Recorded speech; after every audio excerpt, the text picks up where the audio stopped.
Hey les bambing, j'espère que vous allez bien, en tout cas moi ça va nickel. On se retrouve aujourd'hui pour une nouvelle vidéo sur la Ligue Europa Conférence, la 4e journée qui va se dérouler entre le 27 et le 28 novembre avec un match, le 27 novembre, Başakşehir contre Petrocub. Puis le 28 novembre, il y aura Astana contre Viktoria Guimarães, Edenheim contre Chelsea, très belle affiche, le Cercle de Bruges contre Hearts of Midlothian, le Dynamo de Minsk contre Copenhague, Noah contre Víkingur, Saint-Gall contre TSC Topola, Borac contre Linz ASK, Molde contre l'Apple Nicosie, Celje contre Bialystok, le Panathinaikos Athènes contre AEK Helsinki, The New Sense contre Djurgården, le Fiorentina contre Paphos, Lugano contre la Gantoise, Mlada Boleslav contre le Betis de Séville, l'Olympia Ljubljana contre l'Arné, l'Omonia Nicosie contre le Legia Varsovie et le Rapid de Vienne contre Shamrock Rovers. N'hésitez pas à venir nous rejoindre sur le site VIP, les réseaux sociaux, tout est à l'écran et en description. N'hésitez surtout pas à mettre vos pronostics, vos critiques positives ou négatives, votre petit pouce qui va bien pour faire monter la vidéo le plus haut possible. Et n'hésitez pas à rejoindre la communauté qui est en train d'arriver tranquillement vers les 18 700. Merci encore.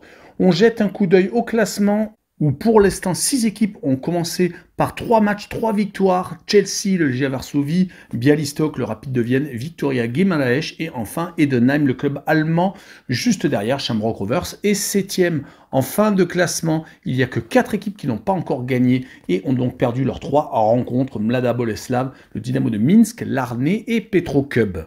Et on commence par Başakşehir contre Petrocub. Le club turc fait un début de saison plutôt moyen. Ils sont 8e au classement de la Super League. Et malheureusement, quand on voit les derniers résultats, c'est tout à fait normal qu'ils obtiennent ce positionnement. Car depuis 9 rencontres, ils n'ont pas connu le succès.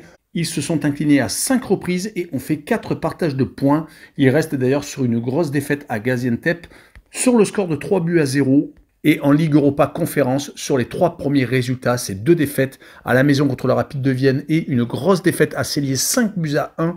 Et ils ont fait par contre match nul contre Copenhague, stoppant l'hémorragie. Et ils vont jouer contre un club roumain qui a perdu ses 3 premiers matchs de Ligue Europa Conférence. Ils se sont inclinés 4-1 à la maison contre le club chypriote de Paphos. Également une défaite 2-0 à Bialystok. Et à la maison, un 3-0 encaissé contre le Rapid de Vienne. Cela va sans doute permettre à Başakşehir de se réveiller contre le 3e du championnat moldave. Et je vois sur cette rencontre Başakşehir gagner enfin une rencontre et s'imposer 2-0. Et je verrai le plus de 1,5 but pour l'équipe à domicile pour assurer le coup, malheureusement avec une cote assez basse à 1,40. On poursuit avec Astana contre Viktoria Guimarães. Astana est actuellement second de son championnat à un petit point du leader. Le club kazakh est actuellement sur une très grosse victoire à la maison contre une équipe très mal classée de son championnat. Ils ont une série plutôt intéressante d'ailleurs dans leur championnat national avec 4 victoires et une défaite seulement. En Ligue Europa Conférence par contre, ils se sont imposés d'entrée de jeu contre le TSC Topola 1-0 et ont malheureusement perdu leurs 2 déplacements chez les Gallois de The New Sense et également en Chypre contre le club de Paphos. Du côté du Viktoria Guimarães, ils sont actuellement 6e derrière les éternels Cador du championnat portugais. Seul Santa Clara s'est intercalé entre les Cador et Viktoria Guimarães qui est 6e. Ils ont d'ailleurs perdu chez eux le 10 novembre avant la trêve internationale. Mais on n'oubliera pas qu'à la maison, Viktoria Guimarães est vraiment très fort. Ils ont gagné 4 de leurs 5 dernières réceptions, toutes compétitions confondues. On revient sur leurs résultats en C4 où ils ont pour l'instant gagné toutes leurs rencontres, s'imposant 3-1 contre Celje et 2 victoires 2-1 à Djurgården et également contre le Mlada Boleslav. Sur cette rencontre, je verrai bien le club portugais faire la passe de 4 et s'imposer une fois de plus 2-1 en déplacement. Et je verrai bien la combinaison double chance N2 combinée avec le plus de 1,5 but sur la rencontre avec une cote très intéressante à 1,70. Et on enchaîne avec Edenheim contre Chelsea. Le club allemand est actuellement 15e et en totale perdition. Ils n'ont que 2 points d'avance sur le barragiste St. Pauli qui est promu cette saison. Ils n'ont d'ailleurs gagné qu'une seule fois sur les 5 derniers matchs, toutes compétitions confondues. Et c'était en Ligue Europa Conférence où ils sont actuellement avec 3 matchs, 3 victoires. Ils ont battu Ljubljana, Paphos et Hearts of Midlothian, de club écossais. Ils sont beaucoup mieux qu'en championnat allemand où malheureusement donc rien ne va. Si on prend d'ailleurs les 5 derniers matchs de Bundesliga, c'est malheureusement 4 défaites et un petit match nul obtenu contre Offenheim à la maison. Ils ont même perdu contre les promus Kiel par exemple, voire des grosses défaites encaissées à Mönchengladbach ou au Bayer Leverkusen, où sur ces 2 rencontres, ils ont pris 8 buts. Ils vont recevoir en plus les Blues qui sont 3e en championnat d'Angleterre à 9 points du premier, mais ils sont juste à 1 point du second Manchester City. Ils viennent de gagner une fois de plus à l'extérieur, 2-1 à Leicester. Ils n'ont plus perdu depuis 4 rencontres. Ils ont enchaîné un match nul à Manchester United, un match nul également contre les Gunners. Ils ont gagné contre Noah en Ligue Europa Conférence et encore c'était un 8-0. Et donc cette victoire contre un des promus Leicester en Ligue Europa Conférence d'ailleurs. C'est 3 matchs, 3 victoires, 16 buts marqués, 4 contre la Gantoise, 4 contre Panathinaikos Athènes et donc 8 contre le club arménien. Mais sur cette rencontre, je ne vois qu'une victoire 2-1 des Blues de Chelsea avec le plus de 2,5 buts sur le match et une cote à 1,53. Et on poursuit avec le Cercle de Bruges contre Hearts of Midlothian. Le club belge est actuellement 14e. Ils sont vraiment en difficulté dans un championnat où sur les 5 dernières rencontres, ils n'ont gagné que 2 fois, ont fait un match nul et ont perdu à 2 reprises, dont une cinglante défaite contre Anderlecht 5-0. Ils viennent de s'incliner contre le Standard de Liège dernièrement. Attention à ne pas aller beaucoup plus bas, car la descente peut être très rapide. Ils ont bien entendu un effectif qui est peut-être pas assez gros pour jouer sur plusieurs compétitions en même temps. En Ligue Europa Conférence, ils ont gagné 6-2 contre Saint-Gall, commençant très bien cette compétition. Mais après, ils se sont inclinés contre le Vikingur Reykjavik, 3-1 en déplacement et ont fait 0-0 en Autriche à Linz. Ils vont essayer de prendre 3 points contre une équipe écossaise qui n'est pas beaucoup mieux, qui est 11e sur 12, qui n'est pas dernière au goal average d'un petit but par rapport à Hibernian, qui n'a gagné qu'une seule fois sur les 5 derniers matchs, toutes compétitions confondues, mais qui par contre a 2 victoires sur 3 matchs disputés en C4, avec une victoire au Dynamo de Minsk, une victoire contre l'Omnia Nicosie et une défaite seulement à la maison contre le club allemand d'Edenheim. Sur cette rencontre, je verrai une victoire sèche du Cercle de Bruges 2-0, et je verrai le combiné double chance 1N avec le plus de 1,5 but sur le match et une cote à 1,50. Et on poursuit avec le Dynamo de Minsk contre le FC Copenhague. Les Biélorusses sont en tête de leur championnat avec 5 points d'avance, avec un match en retard en plus sur leur suivant. Ils viennent de gagner 1-0 contre une équipe mal classée, Bate Borisov, ce week-end. Ils ont repris leur marche en avant car ils restaient sur 3 matchs sans victoire, car ils s'étaient inclinés en C4 4-0 au Legia Varsovie. D'ailleurs, c'est une des équipes qui n'a pas encore gagné et qui n'a même encore pas connu un petit point dans cette compétition avec 3 défaites contre Hearts of Midlothian, contre HJK Helsinki et contre donc le club polonais. D'où leur remise en question contre le FC Copenhague, qui est également en tête du championnat danois, mais c'est au goal average par rapport à Midtjylland. Il reste sur une série d'invincibilité plutôt intéressante, 9 matchs exactement, mais beaucoup de matchs nuls, toutes compétitions confondues. Ils en sont déjà à 6 et n'ont gagné qu'à 3 reprises. Mais ils ont repris goût à la victoire ce week-end contre Lyngby. Et comme je vous l'ai dit, ils font beaucoup trop de matchs nuls, 2 dans cette C4 contre le Betis de Séville à l'extérieur et contre Başakşehir, le club turc. Et ils avaient perdu d'entrée de jeu contre Bialystok à la maison, 2-1. Sur cette rencontre, je verrai quand même le FC Copenhague s'imposer en déplacement sur le score de 3-1 et je verrai le plus de 2,5 buts sur le match avec une cote à 1,89. Et on enchaîne avec le FC Noah contre le Vikingur Reykjavik. Les deux formations sont bien classées dans le championnat national. Le FC Noah est 3e du championnat d'Arménie à 3 points du premier, Ararat, Arménia, du côté du Vikingur Reykjavik. Et ils sont juste à 3 points du premier, Breiðablik. En tout cas, leurs dynamiques sont à peu près semblables. 4 victoires et une seule défaite pour le FC Noah. Du côté du Vikingur, ils n'ont perdu qu'une seule fois. C'était contre le premier d'ailleurs, le 27 octobre. Sinon, c'est 3 victoires, 1 nul et une seule donc défaite. En Ligue Europa Conférence, les deux équipes sont plus ou moins bien parties. Du côté de Reykjavik, c'est 2 victoires et une défaite. Les 2 victoires étaient à la maison contre le Cercle de Bruges, il faut le dire, et contre les Bosniaques de Borac Banja. Ils ont perdu par contre 4-0 à l'Omnia Nicosie. Du côté du FC Noah, il y a eu cet énorme revers à Chelsea 8-0, cette petite défaite au Rapid de Vienne et cette victoire 2-0 d'entrée de jeu contre Mlada Boleslav. Donc avec une victoire, il pourrait peut-être se remettre dans le sens de la marche. Mais sur cette rencontre, je verrai une victoire de Noah 2-0 et je verrai la combinaison double chance 1N avec le plus de 1,5 but sur le match et une cote à 1,44. On enchaîne avec l'affrontement entre Saint-Gall et le TSC Topola. Le club serbe se déplace en Suisse. Et pour ce que l'on peut dire de ce club donc des Balkans, ils sont 10e, sont très mal classés. Pour une équipe qui a peut-être l'ambition d'être européenne la saison prochaine, ils viennent pourtant d'enchaîner 2 victoires, 2 matchs nuls et qu'une seule défaite. C'était contre le Partizan de Belgrade, un des 2 premiers de ce championnat. Ils ont en C4 par contre des résultats plus ou moins contrastés. Une victoire seulement contre Lugano, 4-1 à la maison par contre, et 2 défaites contre le Legia Varsovie chez eux et une défaite à Astana, 1-0 seulement. D'où la difficulté d'un déplacement en Suisse contre un club de Saint-Gall qui a peut-être du mal à enchaîner championnat et Coupe d'Europe. Il reste pourtant sur une belle série d'invincibilité. Depuis 6 rencontres, ils ne perdent plus, mais ont fait 4 matchs nuls et n'ont gagné que 2 fois. Mais c'était les 2 fois à l'extérieur, aux Grasshoppers de Zurich en championnat et également en Ligue Europa Conférence à Larneux. D'ailleurs, lors de cette compétition, c'est leur seul succès. Ils ont également perdu 2 fois assez lourdement au Cercle de Bruges 6-2 et à la maison contre la Fiorentina 4-2. Donc 10 buts encaissés plus celui contre l'Arneux, ça fait 11 en 3 rencontres. Beaucoup trop pour une équipe qui espère quelque chose. Mais sur cette rencontre, je les vois se réveiller, gagner 3-0 avec le combiné double chance 1N et le plus de 2,5 buts sur le match avec une cote à 1,65. On continue avec Borac Banja qui joue contre Linz ASK. Le club bosniaque est actuellement 3e de son championnat à seulement 2 petits points du premier Zrinski. Ils ont gagné leurs 3 derniers matchs, toutes compétitions confondues, en coupe et en championnat, sans prendre de buts en plus. Très intéressant, surtout qu'en Ligue Europa Conférence, ils n'ont pour l'instant perdu qu'une seule fois, c'était au Viking Reykjavik. Ils ont réussi à s'imposer à l'APL Nicosie et à faire match nul à la maison contre une des équipes compliquées à jouer, le Panathinaikos Athènes. L'OM s'en rappelle encore. Du côté des Autrichiens, ils sont 5e de leur championnat, malheureusement dépassés par rapport aux toutes premières formations.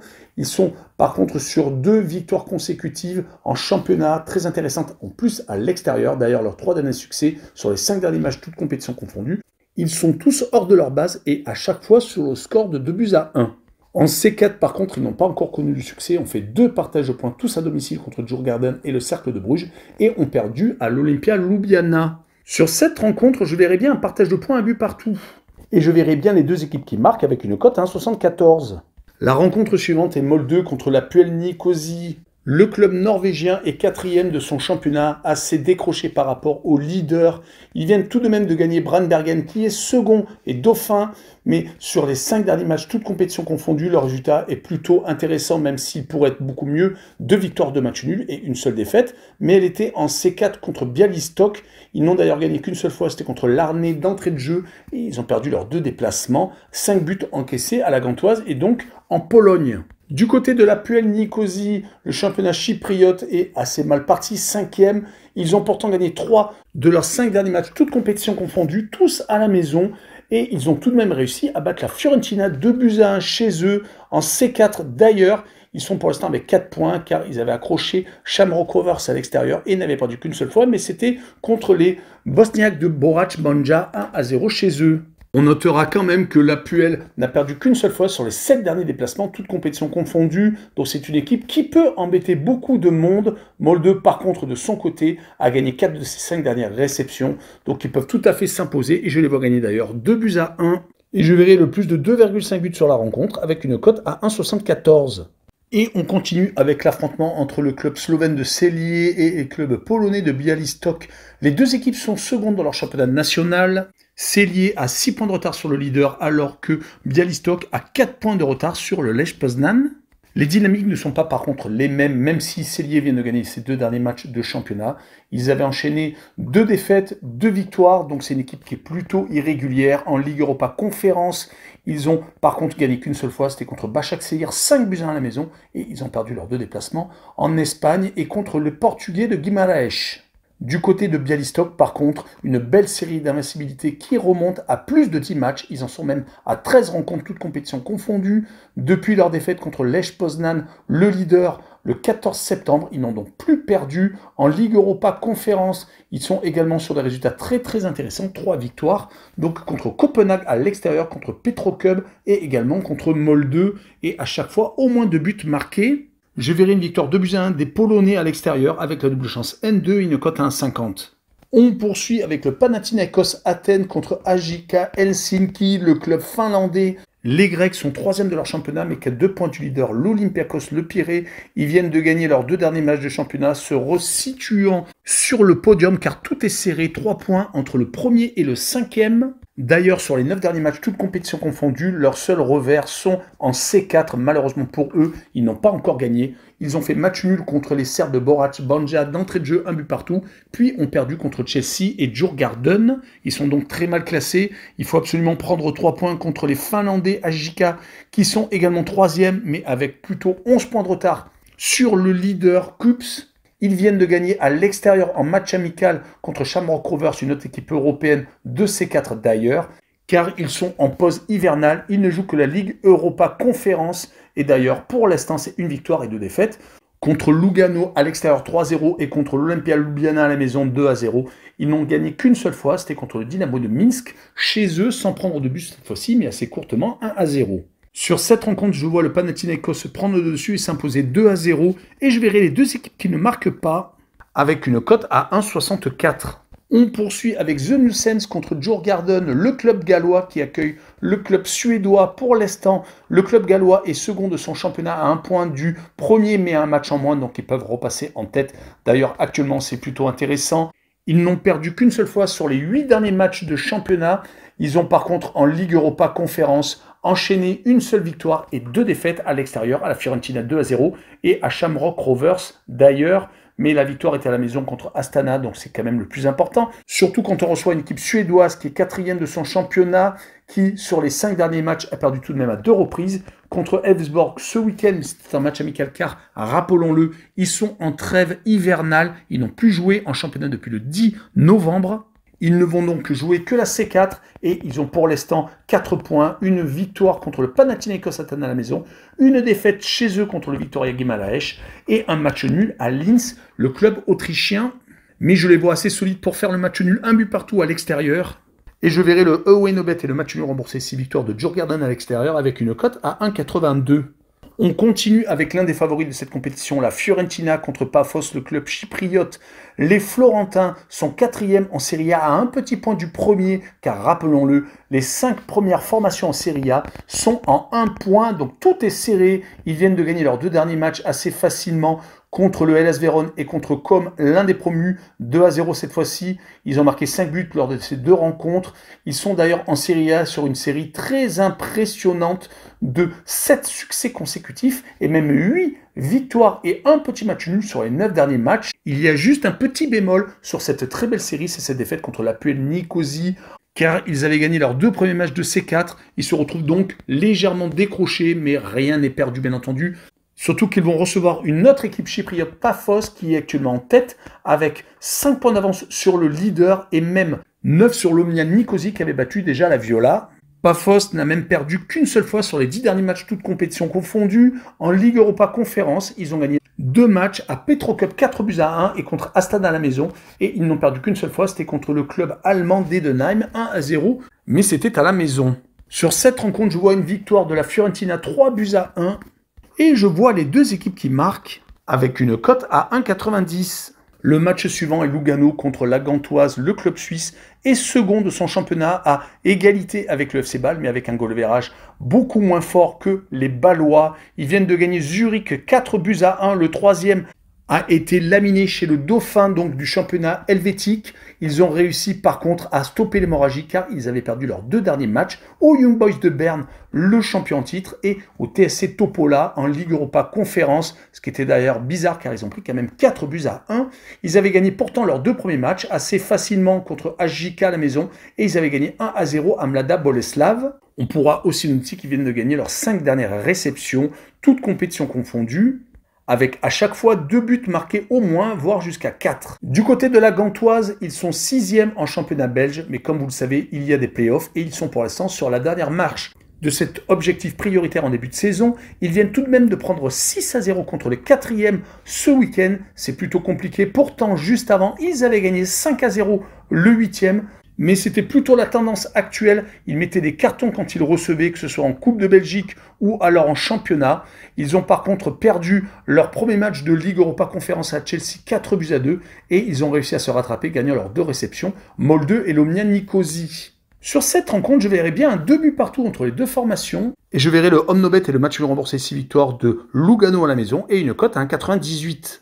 Le match suivant est Mlada Boleslav contre le Betis de Séville. Le club tchèque est actuellement très mal classé, 10e pour une équipe qui joue la Coupe d'Europe cette année. Ils viennent d'enchaîner 3 matchs consécutifs sans victoire, même si ils n'ont perdu qu'une seule fois, c'était au Portugal contre Guimaraes en C4. D'ailleurs, dans cette compétition, ils ont pour l'instant perdu leurs 3 rencontres contre les Arméniens de Noah, contre les Suisses de Lugano et donc contre les Portugais de Guimaraes. Ils n'ont marqué qu'un but et en ont pris 5. Mais quand on voit qu'ils n'ont perdu que 2 fois sur les 10 derniers matchs, toutes compétitions confondues, mais qu'ils ont fait 5 matchs nuls et gagné que 4 rencontres, on ne peut pas aller vraiment très loin et monter très haut dans le classement, voire aller très loin en Coupe d'Europe. Il va falloir se ressaisir contre le Betis de Séville, qui est 9e en Liga, qui est actuellement sur une défaite à Valence, 4-2 quand même. Ils avaient pourtant enchaîné 7 matchs consécutifs sans défaite, des victoires très importantes, que ce soit en Coupe du Roi ou en championnat.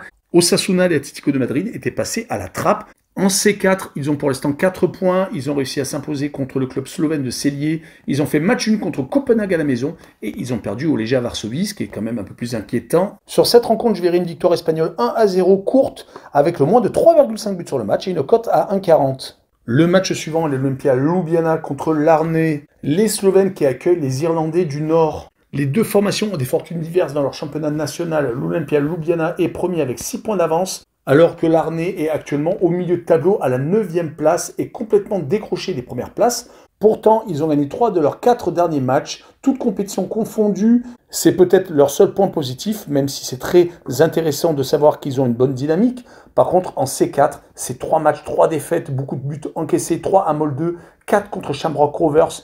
Un derby irlandais et également contre Saint-Gall, 2-1 à la maison. Leur déplacement chez le premier du championnat slovène va être difficile car l'Olympia Ljubljana reste sur 8 matchs consécutifs sans défaite. Ils viennent d'enchaîner 7 victoires et un petit match nul. Ils sont d'ailleurs avec 6 points pour l'instant sur 9 possibles en C4. Ils ont perdu qu'une seule fois, c'était à Heidenheim. Et ont gagné Linz et AJK Helsinki. Sur cette rencontre, je verrai une victoire 2-0 de l'équipe à domicile. Et je verrai les deux équipes qui ne marquent pas avec une cote à 1,71. On enchaîne avec l'avant-dernier match de cette vidéo, l'Omonia Nicosie contre le Legia Varsovie. Les Chypriotes sont actuellement 3e de leur championnat à 9 points quand même du premier Paphos. Et le Legia Varsovie est 5e et malheureusement décroché des premières places. Ils ont pourtant gagné 4 de leurs 5 derniers matchs. Les Polonais viennent de battre 3-2, une équipe qui était juste devant eux, 4e. Par contre, ils ont joué le leader, c'était juste avant la trêve internationale, et ils ont pris 5-2. Le point positif est qu'en C4, ils sont sur 3 victoires contre le Betis de Séville, contre le TSC Topola et contre le Dynamo de Minsk. Ils n'ont pas pris de but et ils ont marqué à 8 reprises. Donc c'est vraiment du positif. Ils ont peut-être tout misé sur la Coupe d'Europe, alors qu'il faudrait plutôt qu'ils se concentrent sur le championnat. Mais c'est quand même une belle confrontation en Chypre, car l'Omonia Nicosie est actuellement sur 3 victoires, 1 nul et 1 défaite. Ils sont donc bien classés au classement, même s'ils sont avec 9 points de retard sur le leader. En Ligue Europa Conférence, par contre, en Ligue Europa Conférence, ils ont gagné qu'une seule fois, c'était contre le Viking Reykjavik, et ils ont perdu à 2 reprises lors de leurs 2 déplacements à Hearts of Midlothian et à la Gantoise.